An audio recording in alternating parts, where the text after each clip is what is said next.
Okay, good afternoon or good evening or good morning, wherever you're joining us from. My name's Ross Duncan. I head up the marketing team here at First Point USA, and we are delighted to be joined by a college freshman rugby player, Ellie-Jane Bowdler, who is over in Southern Nazarene University over in Oklahoma. So delighted that she's going to be speaking with us this evening, talking about her experience of the US so far in collegiate rugby. We were just discussing it's about 2 years to the day almost that Ellie-Jane had joined us on a rugby trial. So a few of you might be taking part in our trials over the coming weeks and months ahead. So Ellie-Jane will be sharing her experience of that as well, her journey so far, and what life's been like over in the US so far. So thanks for joining. Just a couple of bits of housekeeping. We have a chat box, a conversation box that you can join in the discussion. So if you get any questions, please fire them on the conversations box and we'll ask most of them, or the best ones, towards the end. We've got a list of questions just to run through before that, but feel free to chip in and pose your questions to EJ. So EJ, welcome. Delighted you can be with us. A break from your very busy schedule. Indeed. So yeah, just as we kick things off, tell us what life has been like so far in college rugby since you went across the States in the fall. An absolute whirlwind, to be fair. So when I first arrived, I arrived the day before pre-season, which some could say was a mistake coming one day early, but I actually thought it was pretty good. I actually luckily didn't suffer from any form of like being tired or adjusting to the time zone. The only hard thing was the humidity. The humidity did catch me off guard, I have to say. I was running and my heart rate was like 160. Oh, that was tough to adjust to. But since then, I've adjusted massively. We had a week of pre-season, 2 weeks of new student introduction to things, and then since then, I've just completed midterms halfway through my semester, which is pretty good. So yeah, I'm loving it out here so far. Good. So far, so good. That's always great to hear. And then, so taking things back a step to a couple of years ago, as we said, what was your sort of primary motivation behind your decision to go to the States, and what sort of caught your eye initially when you were considering your options about where to take your rugby career next? So I actually find this question quite embarrassing because I get asked it a lot. And my answer has always been, when I was younger, I used to watch Nickelodeon TV shows like Victoria, iCarly, Bella and the Bulldogs, and I just yearned for America. Everything about America, American food, American people, sports. I just really wanted to be part of that atmosphere and that growth. And to be honest, that's my reasoning. I always looked up to, I remember sending pictures of houses and jobs to my parents, and they're like, "What are you doing this time?" And I was just like, "Please, please, please." And then I saw an advertisement for, well, actually, my mum saw an advertisement for First Point on Instagram. She sent it over. She said, "Do you want to give this a go?" I was like, "Not really. It's really scary. I'm not sure if I actually want to do this." And I did. And this is where I'm at now. Thankful that my mum sent me that, because if she didn't, I wouldn't be here. It's always been her Brilliant. And encouragement. I guess you've been a star for First Point ever since, because you were actually on camera being interviewed by Ryan Wilson that day, playing in amongst the boys at the trials. So it's been great following your journey. And you become something of a face of First Point USA rugby. So delighted to kind of keep following you. And I suppose on that theme, then, when you were there that day, you'd obviously had a pretty good, strong rugby upbringing. Can you tell us about the sort of levels that you were playing at back over in England as you were growing up? Absolutely. So I actually started playing football, and then I got to and netball, and I was told I was too violent for those sports. They kept giving away fouls. So after COVID, one of my PE teachers said, they're starting up a girls team down the road, have a go at it. I was like, okay, nothing to lose, let's go. So that's when I first joined Farnham. I was with Farnham all the way from under 14s to women's, actually. I was the youngest first team player on the women's team there. I played with my mum, which was such a great achievement for me. Best part of my life, I have to say. She was the oldest on our women's team and I was the youngest. I then moved to Sussex, where I played for the Harlequins Academy at Worthing College. I did 2 years there. I achieved captain of Sussex County, which was, again, a massive achievement. I then moved to Worthing Club and started supporting them. So I was playing one game for Farn and one game for Worthing every week, rotating. That got confusing when I was trying to learn everybody's names, but we got there in the end. And then most recent season, I've been playing for Alton, and I also played for Surrey County women's team last season too. Yeah, and that's how I ended up here. But my highest level of rugby was definitely Ace College League. Yeah. That was good fun for 2 years. So hopefully that gives some of the audience an indication of, I guess, the level that some of our athletes are coming from when they're heading to the States. So, and then when you signed for First Point USA shortly after the trial, you obviously worked with our head of rugby, Jamie Beresford. What were some of the options that you had available to you? You obviously opted for Southern Nazarene, but did you speak to any other colleges at the time? So thankfully, Jamie was such a great person to work alongside. He pushed my videos out to multiple different schools. He had me texting different schools every week, FaceTiming, calling. I'm so grateful for his help towards this, because it would have been so confusing doing it by myself. I spoke to maybe 20 schools. It was definitely a lot. So like names like Walsh, Wheeling, Harvard, Brown, Dartmouth. Who else did I speak to? GCU was a top runner for me. I really liked GCU. And I actually was very set on GCU in my mind. And then Jamie got me into contact with Coach G, our head coach at SNU. And quite frankly, I fell in love with his passion for the women's team. And his motto was always, we look after players, we look after people before players. And that got me. So thanks to Coach G saying that one word and Jamie's help pushing me to contact him and have a phone call, I'm here now. But yeah, Coach G sold me on SNU before I even had to look at the school or the courses or speak to my teammates. It was my first phone call with Coach G. I was hooked in. Sounds good. And the SNU rugby program, the women's program's obviously got a good pedigree in the last couple of years. I think you guys reached the final of the nationals last year. Was that something again that appealed to you, kind of joining one of the top programs, but one of the up and coming programs as well? Definitely. For me, I wanted to be part of something that was growing. I didn't want to come into something that was already established and, had set ways. I wanted to be a part of growth and set an example and show other people that it can happen in the way that sport changes the world and that women's rugby changes the world. Like, that was a massive piece of another reason why I wanted to come to America. So seeing that SNU was a good standard meant that I was still going to be pushed in my rugby ability, but it wasn't too experienced that I wouldn't be able to help something grow. Yeah.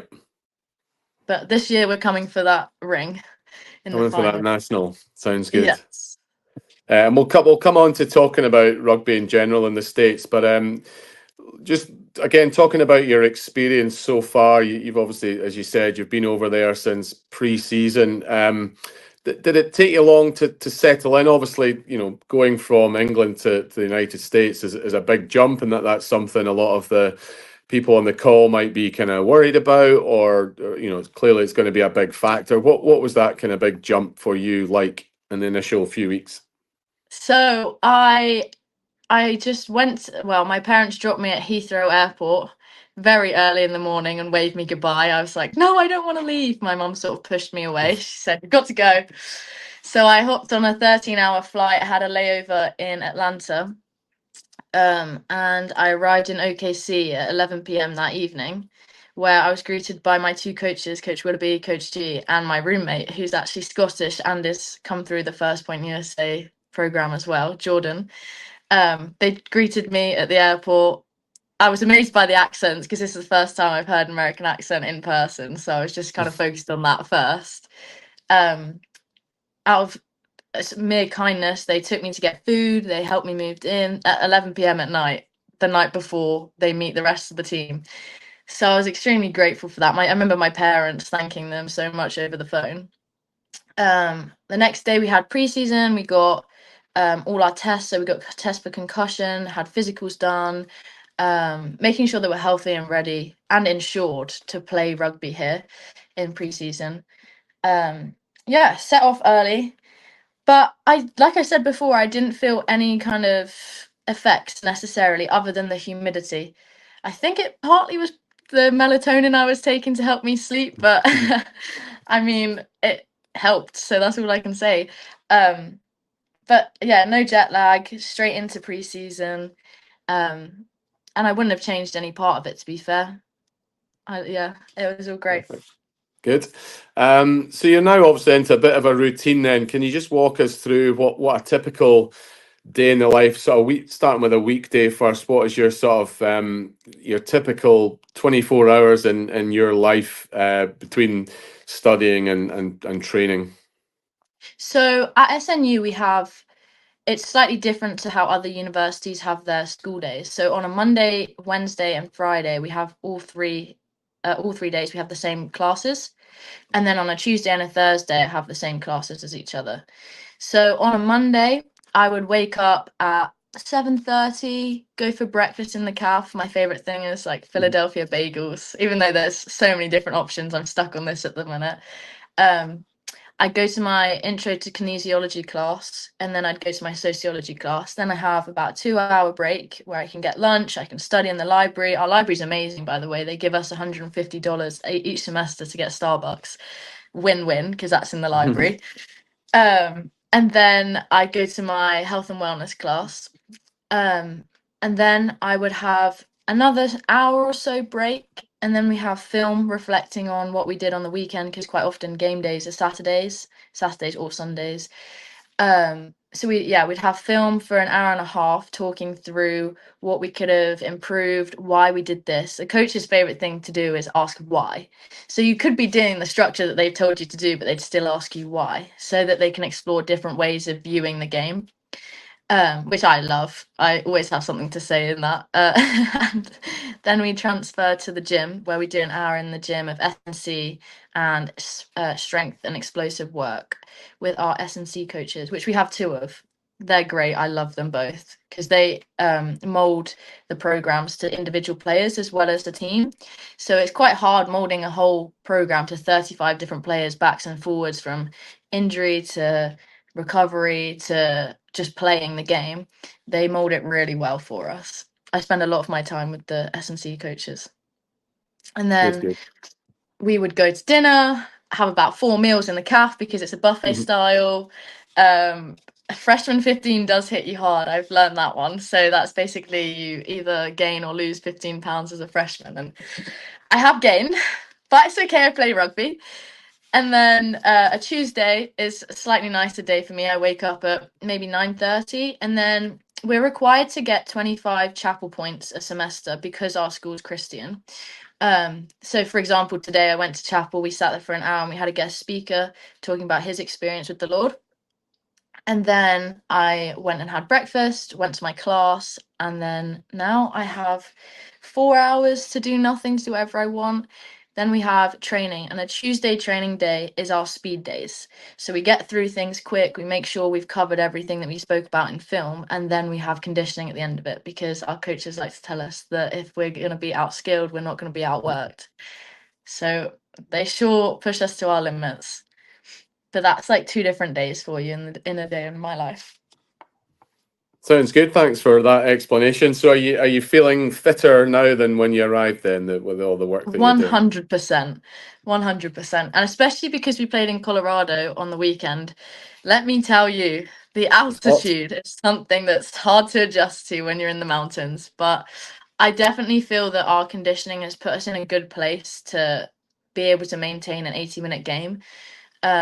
What I found being here is that maybe people have only just come into the rugby life, but Americans breed athletes.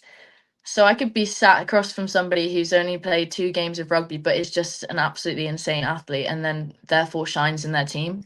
So the conditioning and the strengths definitely made me a better player. 100%. I couldn't tell you anything else that has improved my game as much as what we've been doing. Yeah, no, we certainly hear that a lot. And then you've obviously started your season, a successful start to the season. I think you said you played 6 matches and 6 wins so far. So what would be a typical match day? What would that be like? Well, maybe talk us through an away match and how the kind of travel works. So I've played in one game against OU that was a drive away. So we just woke up that morning. Our coaches provided us with breakfast. It was an early start to the day, drove us over. We got ready, warmed up, and played, and then came back. But we've done 2 flight games. So we went to Arizona 2 weeks ago, and then we went to Colorado this weekend. So quite often we try and fly the night before the game.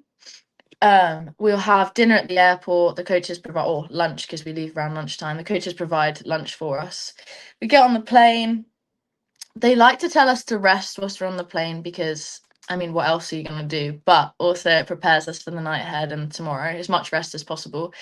We're required to drink a lot of water to make sure that our bodies are hydrated for the next day and snack a lot so we have enough energy to replenish us. And then we would stay in a hotel. We get randomly assigned with our teammates, which is actually really fun because then you get to spend time with people that you wouldn't necessarily choose to spend time with, and you grow bonds throughout the team. So the first week I was like roomed with our 10 and our 13, and then last week I was with my 7 and my 9. So again, it helps team chemistry, it helps team bonding massively. And then wake up the next morning, have breakfast on the coaches again. It's great because we get to ask they ask us where we want to go, and we always choose the most extravagant places. We then get transferred over to our games, warm up, play. The team we've played usually provides us dinner. So GCU actually did a little balcony party with pizzas. That was really nice because then we spent about an hour and a half getting to know the GCU girls and just building chemistry and relationships with other people. And then after that game, actually, we convinced the coaches to buy us Froyo, frozen yogurt. The total did come to a couple $100, but they were happy we won an important game. So it was a bit of a reward. And then we stay that night and then fly the next morning and get back in time. We're encouraged to do a lot of stretching and recovery. If the hotel has a pool, then the coaches like us to go swimming. Easy way to help the body replenish its energy off our feet. So yeah. Brilliant. Sounds like you're well looked after when you're on the road, which is good to hear. 100%. And we'll touch on the facilities again. You know, a big part of the questions that we get is what are the facilities like across the board? And we've spoken to various different universities, looked at unis. We obviously show different universities on our Instagram, College of the Week, that sort of thing. What are the facilities like at SNU, and what's your initial impressions been of the facilities you've experienced so far? So we're one of the only rugby teams in the nation to have our own dedicated rugby pitch. Coach G, Coach Willoughby, and Coach Brooks, our 3 coaches, have worked extremely hard for this. You quite often see them on the mower or the painter every training session. They pride themselves on their pitch. So we have 2 rugby pitches, a training pitch and a game day pitch, both with like full length, full width, all the lines, posts. They're immaculate, to be fair. I love playing on it. It's like playing on the Twickenham ground. If you've ever played there, it's perfect. We have 2 recovery rooms. So one is one that you can go in whenever you fancy. They have STEM, which is like electrical therapy, heat, ice, rollers, the massage machines, like the electric massage machines. That's, you can access that whenever you fancy. That's completely up to you. And then we have another recovery room where you go and see 3 physios. They have cold tubs, they have red light therapy, they also have STEM, they have everything that the other room has, but on a larger scale. You just kind of book an appointment with them and they see you. So that's really great because we have 2 ways to recover and we're encouraged to do both. Then we have 2 gyms. So we have one gym that you can access any time of day, 24/7, whenever you fancy again. And then we have another gym that's specifically designed for S&C. So it's like the CrossFit gyms, the typical CrossFit gyms. That's what we have our scheduled sessions in. But they do have times where you can go in and see the coach if you want to do something different or something extra. We have 3 coaches, 2 forwards coaches, 1 backs coach. Our backs coach is actually English as well. So I'm not the only one whose accent gets made fun of. His does as well, which takes the blow a little bit. And it's also nice to have someone to relate to. And then we're actually looking at getting another backs coach, but that's in the works. So hush hush. But yeah, so we have a lot of resources. I definitely say that this is bigger than any resources I've had at home. I remember like having to play club games or even county games on an awful muddy pitch, but our pitches are insanely immaculate. So we definitely have some top tier facilities, which again is one reason why I wanted to come to America in the first place, because everything's bigger and better, quite literally. So yeah. Absolutely. And how much interaction do you have with athletes from different sports then? Do you kind of mix with them a lot on campus or in the gym? Yeah, so a lot of us have, gym wise, we have slotted times to mix, to do our own gym session, sorry. But our athletic director, Danny, he actually has a competition every year that is called the Danny Cup. And it basically means whichever team shows that they're supporting other teams the most gets awarded with a cup and like a dinner, some shirts. So we're encouraged to go to each other's games. We get free entry into all the games, the football game, volleyball, basketball, to meet people. To meet other athletes. As an international athlete, we have there was a little thing at the beginning of the year where they got us all together and got us to meet each other. So we had a lunch with the president and a few other professors, and I actually got it out to show you. They gave us this little pamphlet and it has anything you could ever need in it. So not only did we get to meet other international athletes that were in the same position as us, trying to adapt to the new lifestyle, meet new friends, but I've even got shoe size conversions in this. So the school does a lot to cater to our international students, our athletes especially, because of how much we provide to the school. But yes, we are encouraged to mix with all the other teams. This is our first home game coming up on the 25th, and I've told everybody I've ever met to come down and support. And a lot of us also, the room situations, if you want roommates, then you get assigned often to other athletes. So I'm only in a room with my friend Jordan, but one of the other girls on our team are roomed with softball girls, cheerleaders, soccer girls, so they try and put athletes together so that we can mingle with each other. That sounds good. And a lot of interactions, you say, with other student athletes, which is great. And obviously you're a freshman, you're not long in the door. I'm guessing the roster is made up of different year groups. How much support do you get from the kind of seniors or older students on your program?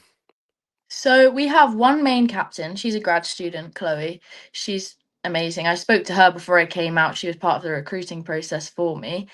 But then we have a year group leader. So that would equivalent to 5: freshman, sophomore, junior, grad, and senior. I'm the freshman leader, so we have meetings on how we can improve team chemistry or what team building we can do. I quite often have conversations with my coaches of, can you support this person a bit more? This person's confused in this. So we're each in charge of our year group, which I think is quite nicer because sometimes it can be daunting to have to go up to a senior or a grad student and ask for help or ask if they can have exposure to something. So I quite like being a leader in that aspect, but we get along so well. Like, I can't describe it. It's such a family environment. And my best friends, I've got 2 best friends in freshman year, and then all the rest of them are older than me. I hang out with, like, everybody hangs out with everybody kind of thing. We don't really see age group as an issue or a group necessarily. We're just kind of a team and a family that gets on and loves each other. So they definitely set a higher example, but there isn't necessarily like a ranking system. If you show up and put the effort in and you're kind to everybody, then you get the same respect back. And that's what I love about this team, because the coaches encourage that massively as well. Yeah, certainly. If you want to follow EJ's Instagram, there's lots of good content on there and kind of showing that family environment that the team looks very much a bonded unit from what we've seen, which is great again. So back to kind of the playing side of the game then, what would you say is the playing levels like from the matches you've played so far, and what would be the biggest differences to what you experienced back home in England? So the biggest difference was kind of what I was saying earlier, that even though people could be new to the sport, every single person's an athlete. So definitely the fitness level is crazy. I can't believe what some of these girls lift or what some of these girls run.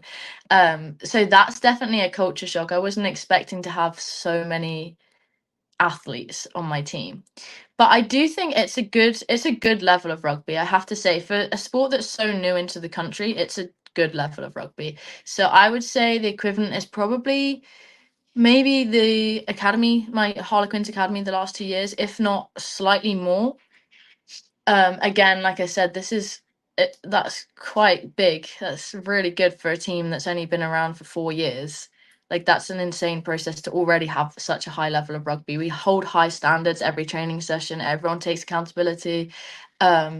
We are lucky enough to have not faced a defeat yet against our local team. So our current point difference is 315 to 5. Take that as you will. You could say that our attack's really good or their D's really bad. So, but I think we've definitely got a game against Life this weekend. That's going to be extremely challenging. So I'll update everybody on that. But that's going to be the first time we face a hard D team, a really good team. So it depends where you go. A lot of the high level teams are on the coasts, and being so middle of America, it's a little bit harder to access all the other teams because you have to fly there and budget costs and this, that, and the other. But with the increase in popularity, the increase in media coverage, the increase in money in the sport itself, I'm sure we'll be able to be representing out on the coast soon and still beating other teams. Fingers crossed. So you said you've got some big games coming up then. So who are the kind of toughest opponents you're going to be facing, and what are the ambitions what ambitions does the coach have for the program this year? So our ambition is to win nationals. That's where we want to be. So last year they played Wheeling in the final. Unfortunately lost that game. But this year, like I said earlier, we're coming for that. We're hungry for it. All the girls that were here last year don't want to feel that feeling again. And quite often Coach G reminds us of that feeling and all the effort that they put into it to get to that point and then have nothing to show for it almost. So this year he's driving home on the fact of why are we here? Why are we playing rugby? What's our actual reason? Why do we want to win this so bad? How can we show that in how we play, in our chemistry and our passion for the sport? So yeah, ambition is to be top of the country in nationals, but I mean, we'll see how it pays off. Like I said, we're starting early for the conditioning. Our sessions are intense. Like, we are doing as much as we can at this moment in time without over-exhausting ourselves to be the best. Well, we shall follow your progress. And again, anyone on the webinar this evening, check out SNU Women's Rugby's page, and you can see the results and all the kind of background information about the program, which is worth a look. So yeah, just touching on rugby in the US, and you've mentioned it there being an up and coming sport, still a relatively small sport, but with the Men's World Cup and the Women's World Cup coming within the next decade in 2031 and 2033, rugby's very much on the up. Have you seen, even I guess since you've been following rugby from England and now that you're there, have you seen the sort of increase in popularity? And obviously with someone like Alona Meyer having such she's the biggest social media star in the whole of rugby, bigger than the All Blacks team on Instagram, certainly. And I guess that must give you inspiration as well. Massively. So I've always looked up to social media content like that, and I think Ilona Maher is such a great person for women's rugby. She shows all different sides of it, and honestly, I'm thankful for everything she does for everybody.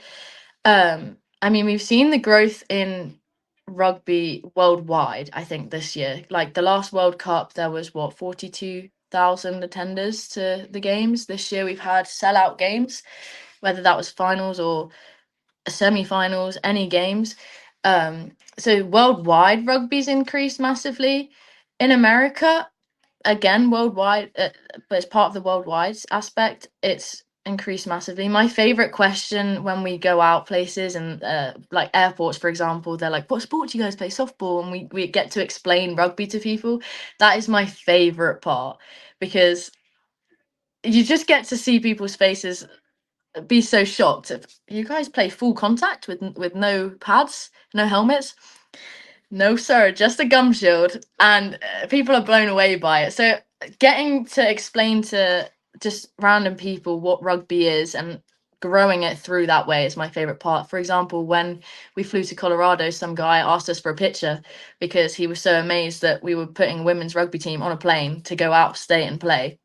So there has been a massive increase, but I would say like our college is amazing at promoting us. Everybody on campus knows who we are. Like we can walk through the CAF doors and they'd know where we've come from, like training or games. They know what's going on. Even the lunch ladies ask us how our games are going. Everybody knows us on campus. Our athletic director, he's constantly bigging us up, saying how great we are. So locally, rugby's grown massively as well, which is the most important part because then you get to see the club teams form and then you get more revenue and grassroots level starts to form. And then globally it excels it as well because then more people get to understand what rugby is and how it's played. Absolutely. So that gives a good segue on to the next question. You talked about the dinner ladies on campus then. So what is the campus like at SNU and how have you found that between the kind of general, the academic side and then maybe the social side? So our campus is pretty small for a college. I think there's only about 3,000 students, which some people could see as their worst nightmare and some people could actually like. I like it because I could walk anywhere and have a conversation with about 6 people. So we're very social. I definitely noticed that was a big culture shock for me. I was in line one day in preseason and some girl turned around and was like, "Oh, where are you from?" And then since then I've been friends with her. So being a small campus, we actually have access to a lot of things. We have med schools, we have music buildings, business. Like we've got a really good business department. There's loads of aspects of academics that we have narrowed down that provide lots of options for people. We have a great canteen. I can't describe how much I love our canteen. I FaceTime my sister every time I'm in there and show her. I like rubbing in her face. So yeah, that's great. We get the CAF open. It's open 3 times a day, breakfast, lunch, and dinner. Your meal plan comes as a package of what you pay for the university. We also have access to Chick-fil-A on campus, which is just below the CAF. I love Chick-fil-A. This is so great. We need to invest in this in the UK. So we can use our meal swipes on that instead of going to the CAF if we didn't fancy what's up there one day. But we also, I was saying earlier, we get $150 a semester to use in either Starbucks, which we have on campus, or Chick-fil-A, which we also have on campus. So you could get extras or you can go whenever you fancy. It's open from morning till night. And people actually come onto our campus to use Chick-fil-A and Starbucks. So that's nice because you get to meet a general population. What else is there about campus? We have a massive sports building that you can use whenever you fancy. So it has the 24/7 gym in it. It has the basketball courts. Trying to think what else we have. We have 2 of those buildings actually, 2 sports buildings. But I think that's it. Yeah, I think. The only thing that is rough is there's a building where all the freshmen get put on the 4th floor, and there's only 2 elevators. So you have to make the get a few steps in. Yes, indeed. It doesn't matter how much conditioning we do for that. I am gassed when I get to the top. It's quite funny. Um, but yeah, so that's all about our campus. Yeah. And then academically, I know someone's asked what you're studying then. So how have you found the balance between, you've obviously got a pretty full on playing and training schedule, and you get travel thrown in, and you got to study as well. Can you just tell us what you're studying and how you've found that balance so far? Yeah.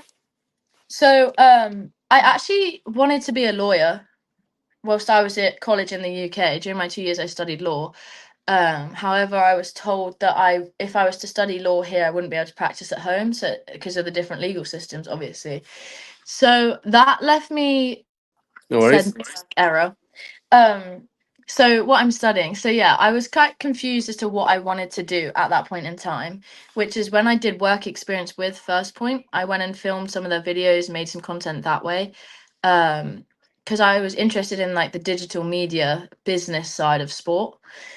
Um, because of that, I actually put down business sport management on my when I applied to SNU. What's great about American University is the first 2 years, you do general educations. So you get introductions to anything. Currently, I've got introductions to kinesiology, sociology, multiple different aspects. And that is going to play a key feature in what I'm studying, I think, because I'm still undecided as to what I want to do. But that's something that interested me massively in comparison to English university, because like I said, you get a taste tester of everything. You can try before you buy almost. I'm currently loving the business sport management side because as I said, I was captain of Sussex. Like I love being a leader. I love setting example for other people. So in that aspect, I'm trying to look at the business side of sport. Um, we have to take I think it's 12 credits a semester, which is 6 classes, which everyone gets 6 classes. It's not hard to achieve. Um, in order to continue playing the sports, you can do slightly more credits. You can do up to like 20 credits to help graduate early if that's something that's needed. But yeah, so it's not hard to, I wouldn't say it's hard to balance whatsoever. So, like I said, it's not hard to balance schoolwork whatsoever. My mum's always instilled into me that, homework and schoolwork gets done first. So I don't find it challenging. I don't think many people on the team find it challenging whatsoever. Like, you have to turn up to a 15-minute lecture 3 times a day, sometimes 1 times a day, and just engage. I really don't think it's hard to balance schoolwork with academics. And I am saying that as a freshman. I know it gets harder as we go up the ranks and get older, but by that point, you're more exposed to what can be and all the things that are hard. But we also have access to a Renew Counselling Centre, which is an on-campus counselling centre. We get 5 free sessions with that. And then it only costs about $5 for each session continuous on from there. They can help you if you feel stressed or if you feel like anxious about anything in particular. They're very good at that. I have yet to go, but I'd love to see what it's about. You also get assigned an academic advisor when you choose your major. So I actually I have a meeting with him this week. I've had meetings with him every 2 months since I've been here, talking about what I wanted to do, where I want to be in the future, how my major is going to correlate to how I want to be doing in the future. So yeah, I don't think it's that hard to balance. I think it's just like any other schooling. If you've ever played a sport around your schooling at home with high school, university, college, it's very similar to that. Yeah, so we've done peer support, we've done English and American roles against each other. I can talk about the team culture. I'm the only English person on the team, which is slightly nerve-wracking, but they all love my accent, so I kind of love it, I guess.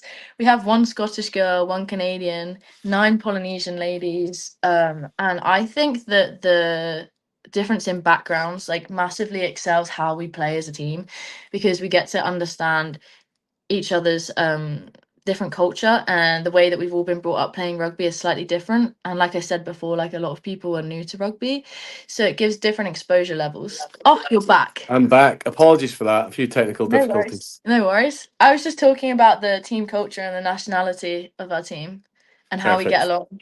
You've held the Um, fort well. I'd hope so.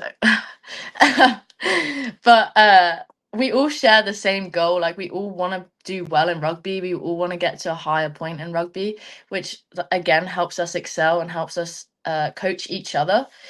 So yeah, I think that having so many different backgrounds of people is like a great experience. I wouldn't get to experience that at in the UK, sorry.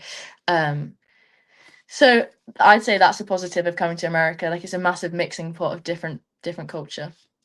Absolutely. Great. Well, taking you back to the start again. So if you were kind of going through the process, it's obviously been very successful, and you've certainly, sounds like you've enjoyed the journey to get in there and very much enjoying life as a student athlete. Would there be anything you would do differently throughout the recruitment process? Or were you pretty happy with the way things went? I was happy with the way things went, to be fair. Like, I was speaking to Jamie almost every day in the last few months leading up to making my decision. He was constantly asking how I'm doing, how I feel about certain things, if I needed help with anything, constantly asking. We had multiple phone calls. Do you know what? Actually, it was really stressful during the whole visa period when visas were stopped. That I was freaking out. I was like, I'm not going to go to America. It's not going to happen. My dream's not going to come true. And Jamie was over the phone texting, saying, calm down. You'll be fine. We'll get it sorted. Don't worry about it. He was in contact with my coach, getting that as well. And then he called me and we did like a mock interview session, which helps a lot because I was so nervous. I don't know why I was so nervous about getting a visa or not getting a visa, but Jamie definitely calmed my nerves about that. He explained exactly what was going to happen during the process. He asked me some questions. He gave me questions to prep for, all that kind of stuff. So I think it was a very helpful process. I couldn't think of anything off the top of my mind that I would have liked changed. My videos were all edited for me. Like, it was great. Good to hear. And then, so for people on the call who are maybe in the same position that you were 2 years ago, looking to the States, what would your advice be for a young up and coming rugby player who's maybe playing for a good school or a good club back home in the UK or internationally, and looking at the US as one of their options? My biggest piece of advice when people ask me, like, I've had multiple texts from friends like, how are you doing this? How are you so far from home? I just don't be afraid of the distance. The distance is something that's exciting. I think it's a challenge. It's something that's going to push me to be a better person, push me out of my comfort zone. That's why I'm here.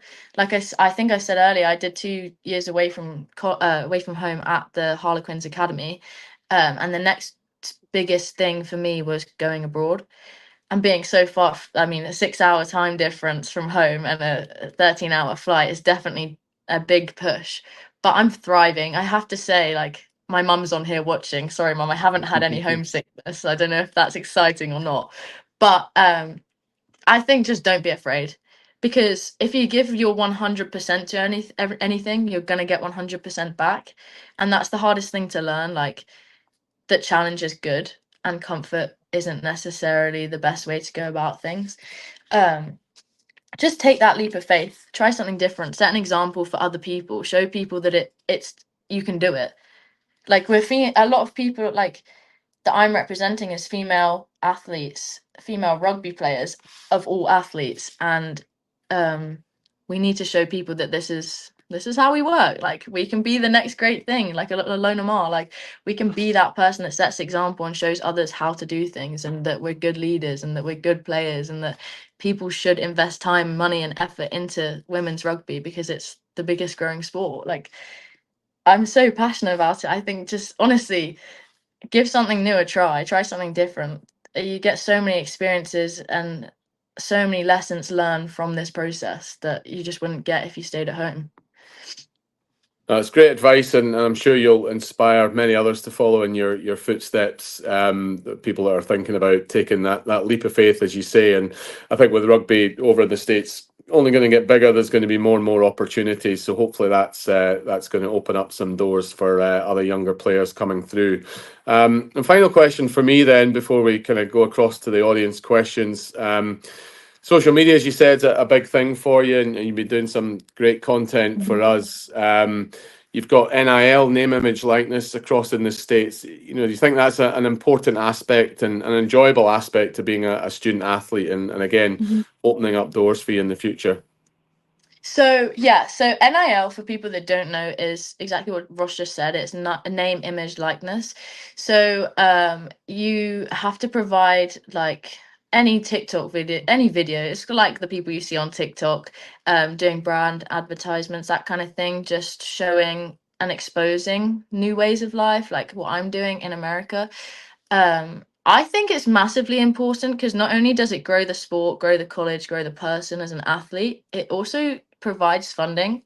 So like it's a good way for international students to get paid, because it's quite hard, obviously, on a student visa to find ways to make money out here. And I know that's a big topic in like a lot of parents are worried about, how can I afford this, or how does it work, kind of thing. NIL is a great scheme to help that, because I'm able to earn whilst just showing what I do and what I love and how I'm enjoying things out here. You get opportunities with different brands. So like I've had spandex brands contact me, other brands asking for advertising. My school uses my videos to send out to people to get recruiting. Like, I do think it's a massive positive impact in sport and collegiate sport in general. Absolutely, and you're doing a great job so far. So again, we I'd look hope forward so. to following your content. Okay, we're going to open up the conversations box, and I'm on my phone now, so hopefully this will work. I've seen a few coming in. Someone's just asked then, are you able to get a job out there? But obviously, there are certain restrictions on what international students can and can't do, but NIL can sort of replace So that job you as can well. also so we are on student visas, which does mean you have to, like, your reason for being in the States is to be a student. You can get on campus jobs. There's restrictions around that, like I said. So you can have, for example, I wouldn't be able to work in our on campus Chick-fil-A or Starbucks because they're external brands, which I didn't realize coming out here. But many campuses use students in loads of ways. For example, our libraries run by students, our CAF is quite often run by students. Any form of like dances is run by students, so they get paid for that. So there is opportunities to work on campus. I would just say, if you're going to look at it, apply really early, because especially if you're going to a big university, there's going to be lots of people wanting that opportunity. Yeah. But NIL, I would definitely recommend NIL is the way forward. Yes, 100%. And then someone's just that you've probably touched upon this, but the process, I guess, from going through the full journey with First Point. How did you find the you've obviously talked about Jamie's support and advice, but all the, I guess, the technical aspects, you know, looking at your academics, did you do the SATs? How did you find that over the last sort of 18 months or so? So I didn't do my SATs. I didn't do any extra exam. I did my A levels and my GCSEs. And because I did well in those, I was able to get a GPA converted, which you do have to get done. You have to get your GPA converted so that they can see how you match up with their academic levels at the universities.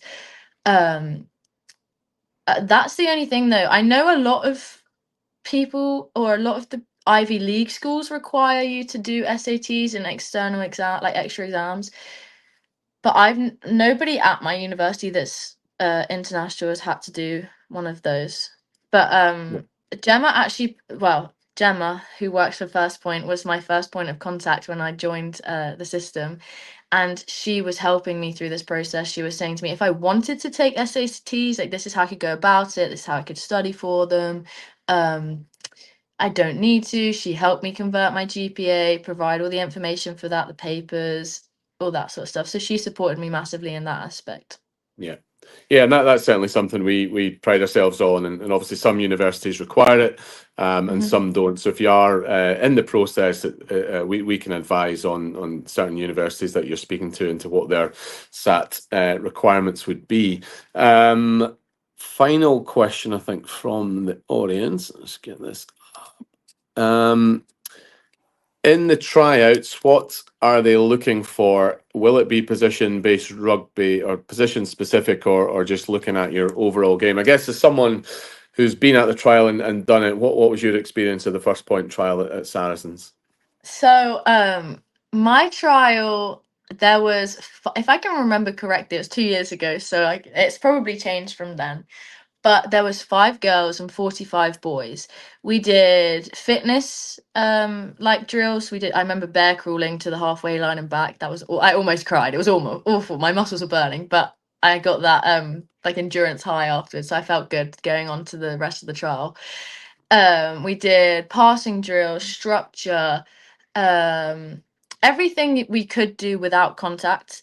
And then I spoke to the coaches afterwards and I said, can I have some feedback? What were you guys looking for? And their idea was that they were looking at how you can take the plays and the structure they've given you and put it into a game. How you can like help coach other people as your teammates and be that leader on the pitch, be promising almost. So I love the trials because I love playing against boys. I think, again, it brings a new way of culture to women's rugby. We actually do that here as part of our training plans. Before every training session, we go for about 20 minutes playing touch against the boys, implementing the structure. And that's what I'd say they were looking out for the most, just being a leader, being a positive, happy person that wanted to be at the trial, and showing passion and being able to implement what they were saying into a game-like scenario. I think you've articulated that better than I could, so thank you for that. And there are trials ongoing. As I say, we have one at Saracens tomorrow. We've got a few coming up on our website, so anyone interested in taking part and having a look at what's available, go to the website and sign up for a trial near you. One other question that came up, actually quite an interesting one, away from rugby and probably away from studying, is do you have much free time at the weekends and have you done much exploring? You're obviously pretty near Oklahoma City, I think you said. Have you had the chance to kind of see much of your state so far? So we did. We often play games on weekends. So Saturday is mainly game day for us. Sometimes Sunday if we have to play on a Sunday. They like to give us Sunday off, obviously between classes and the game, to have time to rest and recover. And then you are free to do what you want.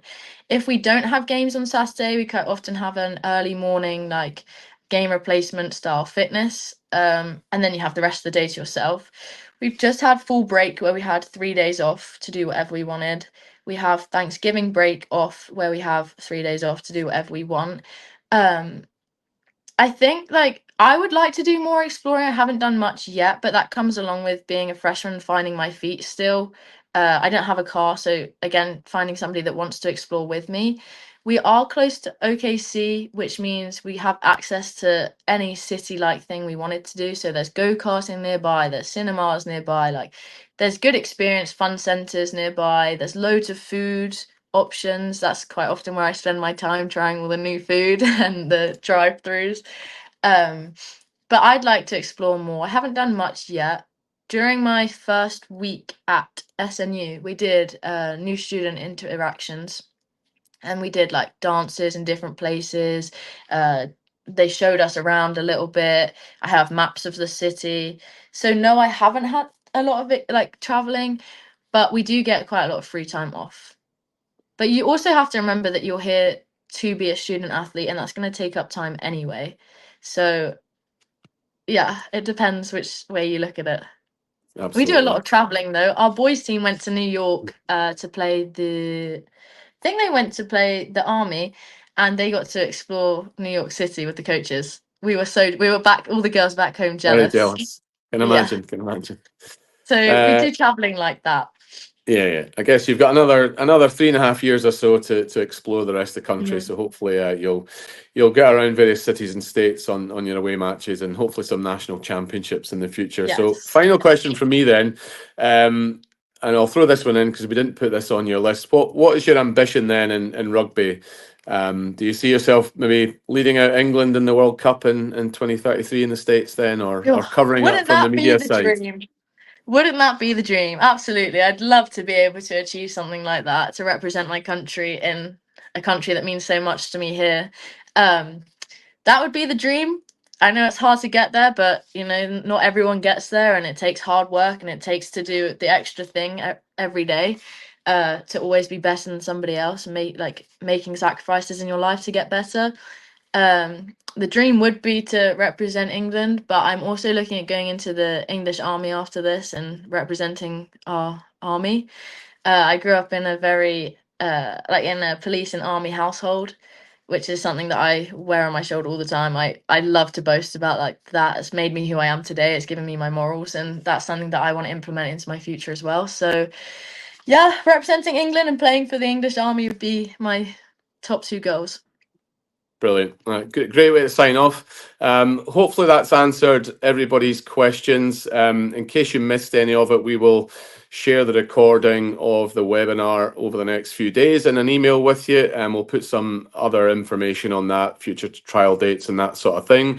We will have other rugby webinars coming up. We'll hopefully speak to EJ again at some point in the future and kind of keep following our journey. It's sure to be a very exciting one, and lots of exciting stuff for you to look forward to, both on and off the rugby pitch, I'm sure.